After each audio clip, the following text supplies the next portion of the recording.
Hi everyone. Myself here, VAMSI KRISHNA. I have completed my graduation in Cambridge Institution of Technology, which is in Bangalore, with aggregate of 7.15 CGPA.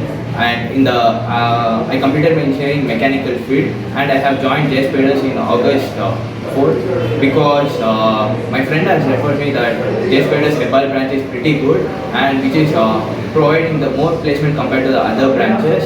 And before joining JSpiders, I had zero knowledge about the programming language, which Java, SQL, and remaining web technology subjects. But after joining JSpiders, I'm pretty confident that all the trainers will give us the knowledge which will help to clear all the technical rounds in any companies like top MNCs.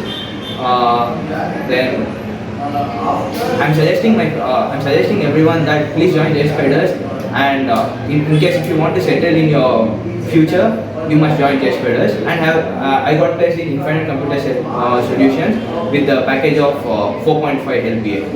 Thank you.